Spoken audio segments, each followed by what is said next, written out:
G'day legends, welcome back to Mikey Talk. Today we have episode 26 and we're going to be celebrating 6 months of Mikey Talk. Woo! Oh shit. Let's go! Didn't quite think this through. I need to put this out. One sec.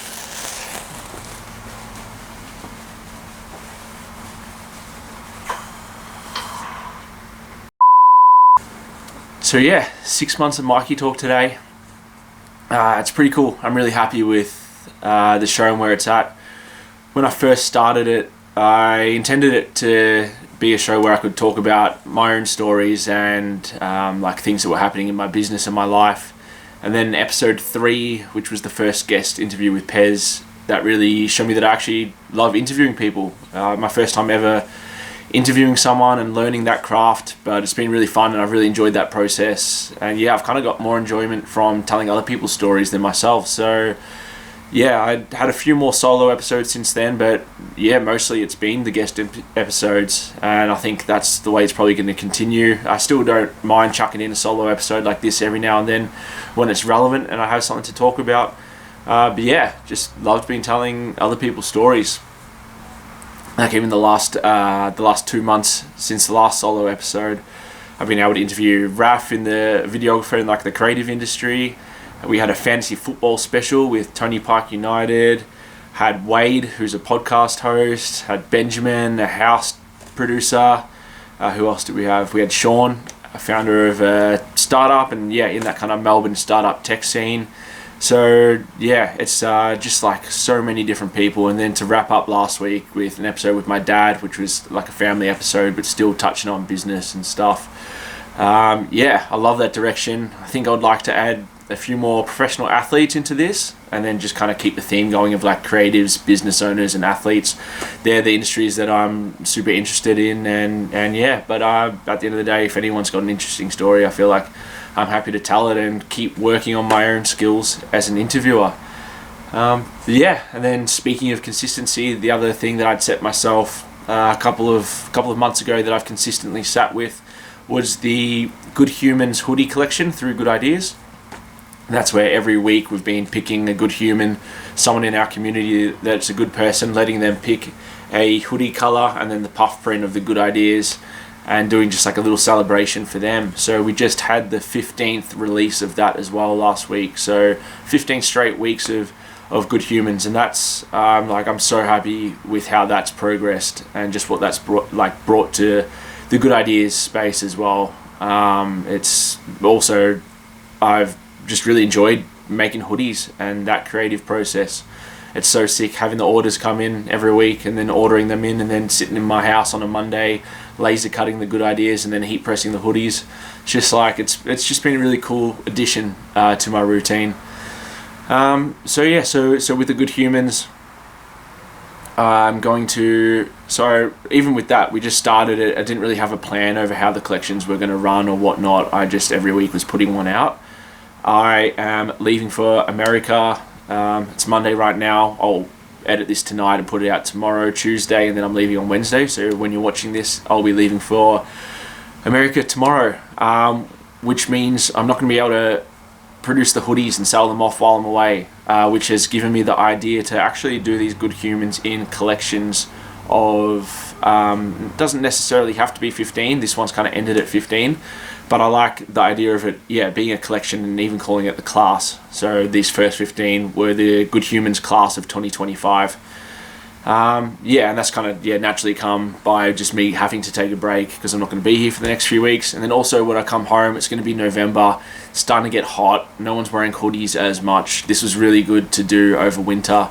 So I definitely want to keep the products and stuff going, but I feel like maybe experimenting back to like the graphic t-shirts and maybe hats and some other like different bits and pieces over summer, and then picking up the Good Humans again next year for the class of 26, which I've already got a few in line for. So yeah, it's funny how just once you start working on things, how they develop, like seeing how Mikey Talks turns more into like a guest interview platform. The Good Humans will have its classes. It's like, it's these things that you can't really always plan out right from the start, because you just don't know how things are going to mature and how they're going to develop. Sometimes all it takes is taking a step of action in any direction, and then just being agile enough to work out what the best next thing is going forward. So yeah, I've loved Good Humans, loved Mikey Talk. Now it's just time to get excited for America.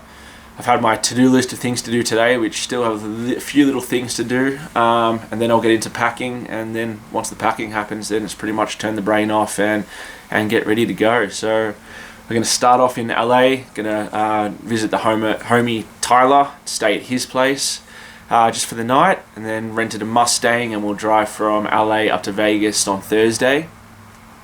Really looking forward to that. I've been to Vegas a few times, but this time we're going up for the wedding of one of my best mates, Curtis, who was a previous interview I had. I can't remember what episode it was. It was the League of Legends episode. So he's just a fucking absolute ripping bloke, and we've been best mates since high school. So to be able to go and see him get married to Vivian, who's also become such a good friend of mine, and yeah, they're just like such a special couple, and they mean a lot to me. So it's going to be awesome to have a nice little intimate wedding for them in Vegas. They're going to do it like Elvis style, so no idea what that's going to look like. I think it's only like quick half an hour or so where you come in, do the wedding.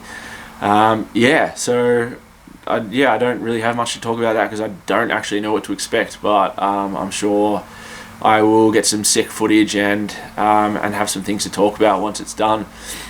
So then after Vegas, going to jump on a plane, 5 a.m. Monday morning, and head to Austin, Texas, which I'm also super excited for, because I've never been to Texas.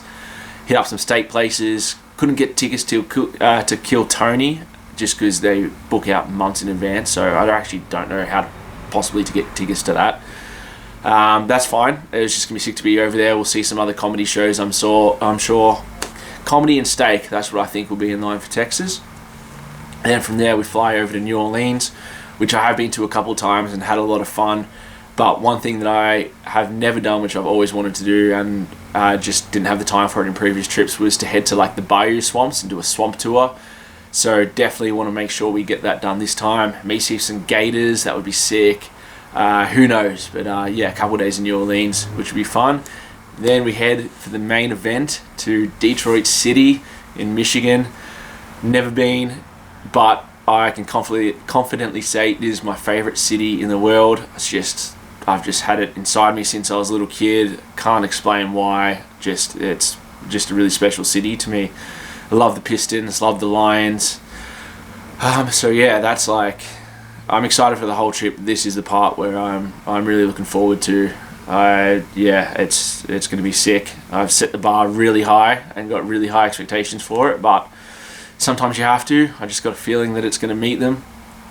We'll have some sport there. We'll see the Detroit Red Wings. And then we get to go Monday Night Football, Detroit Lions against the Tampa Bay Buccaneers, which is fucking going to be mental. I'm like getting the same feeling for that as I did for the 2016 Grand Final, the Doggies against the Swans. I'm just like, I feel like it's going to be, similar to that in terms of up there with the best days in my life. I've seen the Lions play before in Chicago, never seen them play in Detroit. I'm the biggest Lions fan that you'll find in Australia, definitely. Just finished watching the game before. Monday morning, 4 a.m, 3 a.m, whatever it is, every week I'll be watching. They started the season slow with the loss to the Packers, but that happens, rusty, and then since then they've just been on absolute fire. 4 in a row since. Took care of the Bengals today. I'm sure they'll take care of the Chiefs next week, and then it goes into the Monday Night Football against the Bucs. So just so excited for that, which is sick. And then we head from Detroit to New York, finish off with 10 days or so in New York, which is going to be also really nice. It's a beautiful city, one of my favorites. I love spending time there. So I'll spend a bit of time in New York City itself, which Heather's never been to America at all. So I'm really excited to revisit it and relive it through her eyes for the first time, because I can remember what it was like for me especially the first time I went there by myself and just walking through the city, and how blown away I was. So to be able to relive that again through Heather, I'm really excited for, which I think a lot of the trips will be that, even from LA to Vegas. yeah, it's going to be really special. And then finish off, go from New York City just to Brooklyn, jump on the subway, 15 minutes across the road, get in Brooklyn, stay there for a couple of days, meet some of my homies that I used to live with over in San Diego, 2 Mikes, Koos and La Capria. So Koos lives in Brooklyn now, so I'll stay with him for a little bit, and then hopefully Big Mike can drop in as well. Yeah, so we're gonna go home initially on like the 28th of October, and then we said fuck it, like we're already there, it's nearly Halloween, we might as well spend Halloween in New York. So yeah, we'll finish off on the day after Halloween, fly home I think the 1st or 2nd of November, and then with all the time differences get back in Melbourne on the 4th of November. So that's what the next 4 weeks look like. So yeah, it'll be interesting to see what happens, and I'll probably do a couple of episodes along the way with who knows. Would love to do an episode with Vivian after the wedding. It'd be cool to do one with Heather in Austin, because that's like the state capital. I know that's a big part of her trip is just everything she's done with Steak Babes. Go watch the Steak Babes episode if you're interested in that. But yeah, so I might do an episode with her and then see what happens in Detroit. It'd be cool if I could find some kind of business owner or even an athlete or someone in Detroit to sit down and do an interview with. So yeah, they might be the upcoming episodes, or I might not find anyone and have to do a few more solo ones. But yeah, we'll see what happens. Yeah, it doesn't feel real. Like I've traveled a lot, and I feel like it's always doesn't feel like I'm going until I get to the airport and get on the plane, and then it all settles in and I can relax properly. I just I have had a super busy week with good ideas. I had about like 6 or 7 proposals out there over the last few weeks, and I really needed a few of them to hit the bank before I went, and then a few fell through in the last week. So yeah, I've just had to spend like the last few days putting together client proposals and having discovery meetings and setting everything up, so then when I get away it's just in the creative's hands. But that's also cool. So we've got some really sick projects that we'll be working on while we're away as well. So I think it's going to be a really sick summer as well. I've got a really good feeling about this summer. We'll come back in November when the weather's looking good, roll into a few projects that should be wrapping up, and then who knows what's going to come next. So yeah, exciting times ahead. It's been an absolute grind this year. Been a tough year. I mean, years are always tough, but I think the challenges this year were just shutting down the studio and restructuring the business from a brick and mortar in-person studio to a online digital like consultation business. Essentially, like that's all I've been doing for the last year is consulting with businesses, working out what their creative needs are, and then bringing in the right people to do the job. And it's just kind of developed that way, and I'm loving it. But it took a bit to work out that transition, especially going from having the team in the studio to now just being myself in this room. But the reason I did that was so I can go and travel like we're going to be doing. So I'm glad that a lot of the reasons I put into changing the business to how it is now, I'm actually like following through with that, like the travel and just being flexible and doing things that I want as well. So yeah, that makes the hard work worth it. I'm definitely going to enjoy the next few weeks and see what I can line up over there. Big dreams to work out some kind of collaborations or something with the Pistons and the Lions in the future. So hopefully we can plant some seeds and meet some people and see what happens. But yeah, thank you everyone that's watched episodes for the last 6 months. I love it. Like even last week, I was having dinner with Curtis and Viv, and Vivian mentioned that she watched the episode with Dad and she really liked it and his ability to tell stories. So yeah, I really appreciate everyone that's watched for the last 6 months.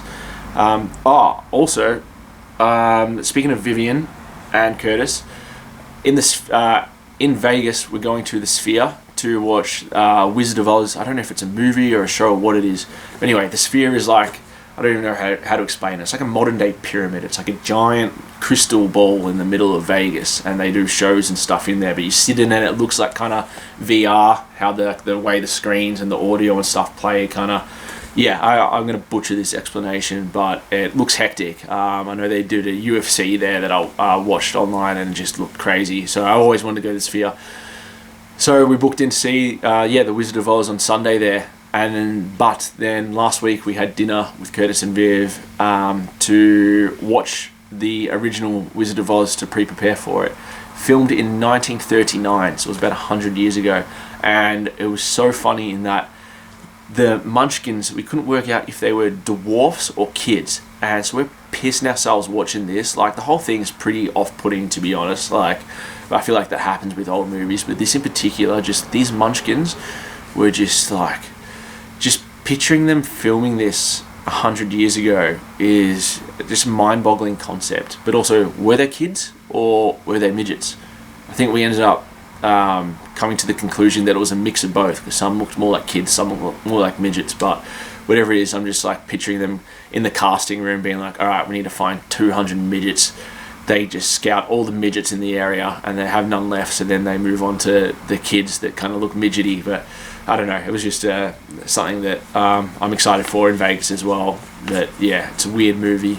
The songs were stuck in my head all that night, even today, this morning, they're still stuck in my head. So yeah, that's going to be an absolute trip. So many things to look forward to. Nothing much else to say, but once again, thank you for watching, thank you for supporting, thank you to all the guests that have come on and provided such good stories and been patient with me and I guess my like amateur introduction to the interviewing world. I feel like I've got better as I've gone along, so yeah, thank you to especially the earlier guests that may have put up with a little bit less professionalism in the way I interviewed. But here we are. I'm sure the next 6 months will be even better, and I'm excited for the future and just life in general. It's pretty good. So yeah, see ya. Mikey out.